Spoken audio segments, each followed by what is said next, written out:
ఈ మధ్య సిబిల్ స్కోర్ చూసి కూడా పెళ్లి సంబంధాలు క్యాన్సిల్ చేసుకుంటున్నారంటే ఇది ఎంతవరకు వాస్తవం మేడం? అవును, సిబిల్ స్కోర్ చూసి పిల్లనిస్తున్నారు యాక్చువల్గా. ఈ మధ్య రీసెంట్గా నేను ఒక కమ్ అక్రాస్ అయిన ఒక ఇన్సిడెంట్ గురించి చెప్తా.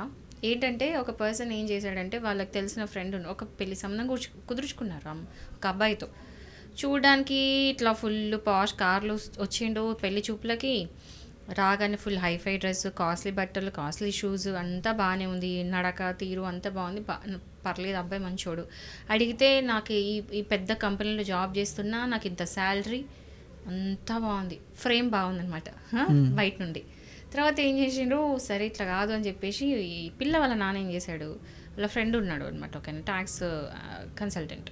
సో వెళ్ళి పాన్ కార్డ్ ఇచ్చేసి, అతనిది పాన్ కార్డు ఆధార్ కార్డు ఇచ్చేస్తే, but pan card is enough, pan card ఇస్తే సిబిల్ తీయమన్నారు. సిబిల్ తీసి స్కోర్ పెట్టినప్పుడు కొంచెం అనాలిసిస్ చేసి ఇచ్చారు. తీరా చూస్తే ఏంటంటే credit cards unpaired, house loan ఉంది, అది కూడా ఈఎంఐస్ ప్రాపర్గా కట్టాడు. ఇవి కాకుండా ఇంకొక లోన్ తీసుకున్నాడు పర్సనల్ లోన్, అది కూడా కట్టలేదు, ఈఎంఐ డిఫాల్ట్. ప్లస్ ఇవి కాకుండా క్రెడిట్ కార్డులో ఏదైతే కొన్నాడో అది 6 monthsకి ఒకసారి 8 monthsకి ఒకసారి కట్టి అది కూడా డిఫాల్ట్ అయిండు. సో ఇవన్నీ చూసిన తర్వాత ఆ పిల్లల నాన్నకి ఏమర్థమైందంటే ఇతను సిస్టమేటిక్గా లేడు, ఫైనాన్షియల్ డిసిప్లిన్ లేదు. అసలు ఫైనాన్షియల్ డిసిప్లిన్ లేనోడు నా కూతురు నేను చూసుకుంటాడు, లోన్సే కట్టలేకపోతున్నాడు. మళ్ళీ ఇంకో దరిద్రం ఏంటంటే అంత పెద్ద జాబ్, అంత శాలరీ ఉండగా కూడా అంత అమౌంట్ నిజంగానే వస్తుంది. అంత శాలరీ ఎంతైతే చెప్పినో అంతే శాలరీ వస్తుంది, మంచి శాలరీనే. బట్ అంత శాలరీ వచ్చిన తర్వాత కూడా ఈ లోన్స్ ఎందుకు కడతలేడు? ఓకే, క్రెడిట్ కార్డ్ ఏ లోన్ కట్టలే, హౌస్ లోన్ కూడా కట్టలే.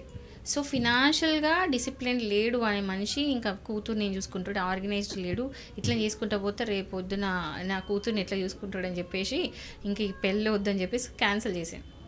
అంటే సిబిల్ స్కోర్ చూసి కూడా ఒక పర్సన్ ఏంటి అని చెప్పి అనలైజ్ చేయొచ్చు అని ఒక అర్థం. ఇట్లా కూడా ఆలోచిస్తున్నారు. అంటే పోతుంటే ఇంకా ఎన్ని ఆలోచిస్తారో, అంటే మ్యారేజెస్లో ఇంకెన్ని చూస్తాము. బట్ ఈ రోజుల్లో ఒక పర్సన్ ఎట్లా అంటారో అనుకోవడం కొంచెం ఈజీ అయింది నిజం చెప్పాలంటే, అవునా కాదా? ముందు ఒక అమ్మాయి సంబంధం వచ్చినా, ఒక అబ్బాయి సంబంధం వచ్చినా కూడా ఎంక్వైరీ చేసి 7 తరాలు చూడాలంటారు. ఇప్పుడు జస్ట్ సిబిల్ స్కోర్ చూస్తే చాలు. 7 తరాలు కాదు, ఆ పర్సన్కి ఇటు దోస్తులు అటు దోస్తులు, సిబిల్ స్కోరు, మళ్ళీ ఏమంటారు ఆధార్ కార్డు, మెడికల్ రిపోర్ట్స్ ఇవన్నీ చూస్తే ఆ పర్సన్ ఏంటో తెలిసిపోయింది. చాలా సర్రైపోతుంది. ఆఫీస్కి వెళ్ళి కనుక్కునే పని లేదు, ఎటు వెళ్ళి కనుక్కునే పని, ఎంక్వైరీస్ వెరీ ఈజీ చాలా ఈజీగా అయిపోతుంది. సో ఎవరైనా సరే ఇట్లాంటివి కూడా ఉన్నాయని తెలుసుకోండి. అంటే నేను చెప్పేది ఎంతవరకు యూజ్ అవుతుందో, ఎంతమంది యూజ్ అవుతుందో నాకు తెలియదు, బట్ ఈ ఇన్సిడెంట్ అయిందని చెప్తున్నా. బట్ ఎవరికైనా రైట్ టు ప్రైవసీ ఉంటుంది, legally speaking now right to privacy ఉంటుంది. ఎవరైనా సరే ఇట్లా వాళ్ళ పర్మిషన్ లేకుండా సిబిల్ చూడడానికి లేదు, వాళ్ళు ఒక కన్సెంట్ ఇవ్వాలి.